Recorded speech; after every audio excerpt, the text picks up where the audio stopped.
Salut et bienvenue sur le podcast Flow and Cashflow. Aujourd'hui, je vais faire une série d'épisodes pour les ressources que j'utilise. Pour moi, il est absolument essentiel de rendre, c'est-à-dire que j'ai beaucoup consommé de contenu, audio, vidéo, des livres, et du coup, je mets beaucoup de podcasts dans mes oreilles, tout le temps. Je cuisine, j'ai un podcast, je travaille, j'ai un podcast quand c'est possible. J'apprends énormément. D'ailleurs, j'ai compris que c'était essentiel pour moi d'apprendre.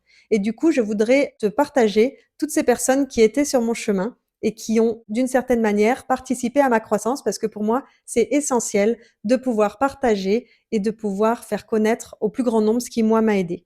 Le premier podcast, c'est Génération Do It Yourself avec Mathieu Stéphanie. Il existe en podcast et en vidéo sur YouTube. C'est des vidéos et des podcasts audio très longs, 2 heures, 3 heures, mais c'est hyper intéressant. Il y a vraiment des parcours d'entrepreneurs vraiment divers et variés et surtout, on a le temps d'entrer dans le détail. Moi, je les écoute en plusieurs fois. Le deuxième, c'est Métamorphose d'Anne Guéquière, où il y a aussi une grande diversité d'invités. Elle est aussi sur YouTube et sur les podcasts audio.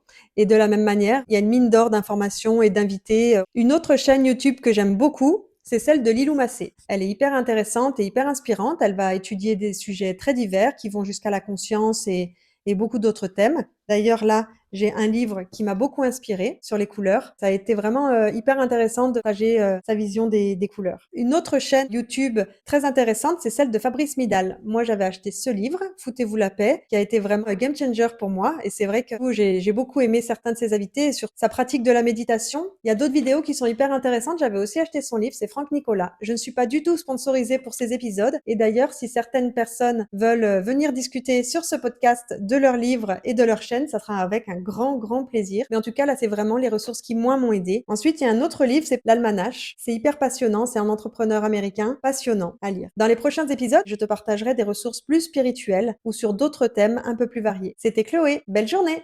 Si tu as aimé cet épisode, tu peux laisser 5 étoiles sur Apple Podcast ou Spotify. Et bien sûr, partage-le à quelqu'un qui pourrait en avoir besoin. Tu peux me taguer et laisser un commentaire. J'adore avoir ton feedback. Ça m'aide à grandir et à proposer des épisodes qui te ressemblent. Belle journée!